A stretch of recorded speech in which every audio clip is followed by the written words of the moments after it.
Hi, today I want to talk about responsibility. Before I get into my lesson, I want to tell you a story about a young ensign. His name was Ensign James Earl Carter. Most of you heard of him. He was the President of the United States.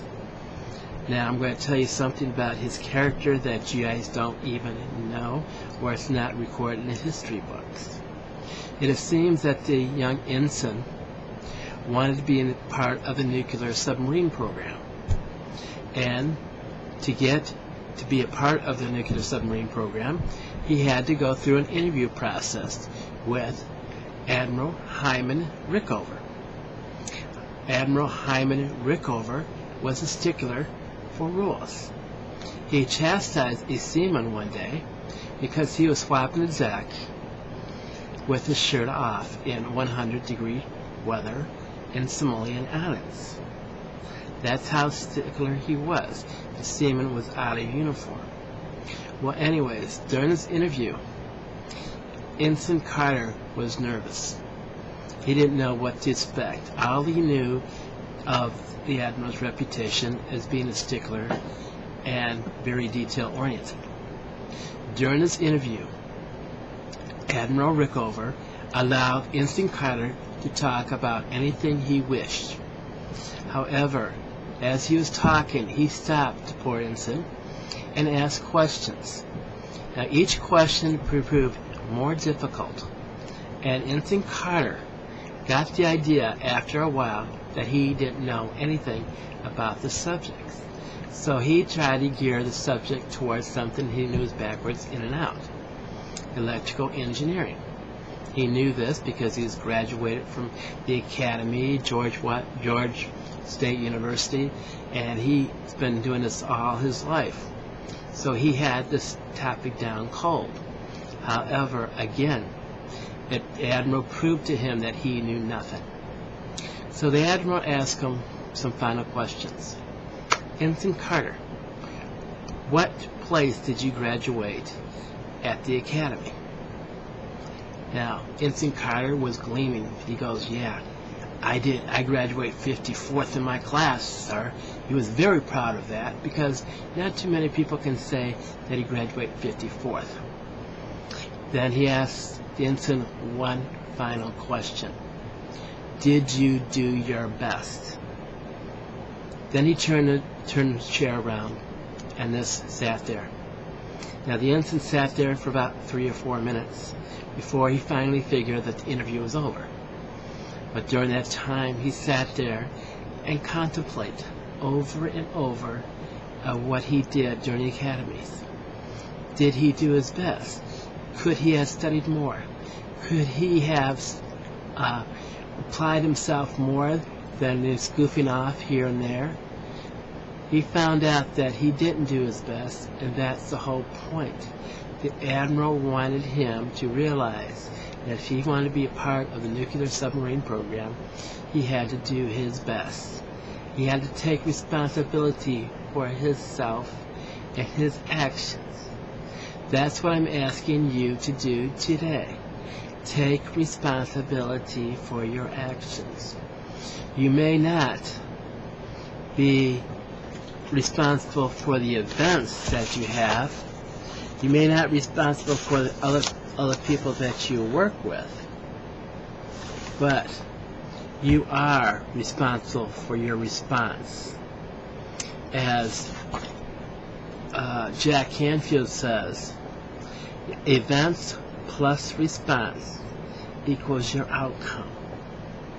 The events you may not have complete control of.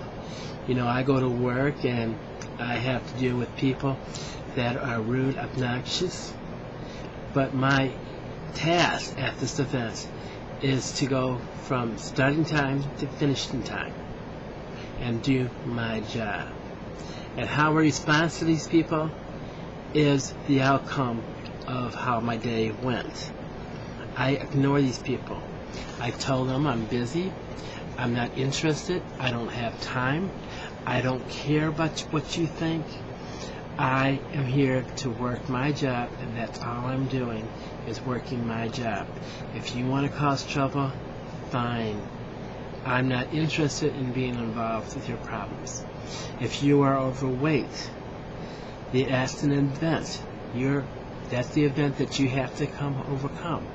Your response to that is either sitting in front of the gallon of ice cream and eating it, or taking some action.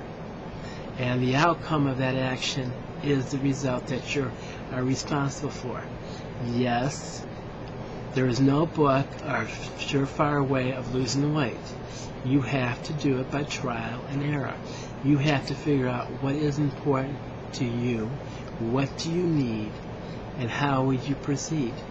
You have an event that says that you're overweight. Your response to that event is that you don't want to be overweight, and that you are going to take actions to remedy that. And the outcome of those two principles will make you the person that you are today. You cannot blame, well, I was overweight by my parents because they were obese. That's nonsense, because you may start off being 300 or 400 pounds, but you don't have to be that way. The NBC program, The Biggest Losers, showed that. They have people that lost over 100 pounds in 6 months. Now, what can you do in 1 year? What can you do in 1 day? There's a simple formula that I was taught, is 100. Reduce your calories by 100. If you love soft drinks, which is 110 calories, by switching to decaf or diet, you lose 100 calories.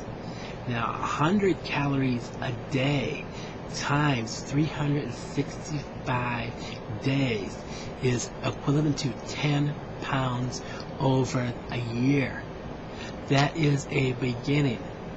Now, what can you do with 10 pounds? You will feel great. What about walking, running, parking further away? What's the rush of parking so close to the building? Park at a distant parking space on a clear day and walk.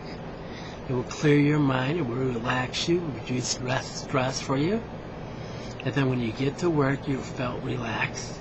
And then when you're off of work, you get to shrug off all the responsibilities and drive home to a warm, loving place. You are responsible for your life. Take action. If you're in debt, get out of debt. There is no surefire way of getting out of debt in 1 day. Start today by gathering your bills, listing them from the most expensive to the least expensive. Get your TRW and set up a budget. You can do anything that you want to do. All you have to do is take responsibility for your actions and don't blame others for the way you live. If you don't like the way you live now, then change it. Thank you.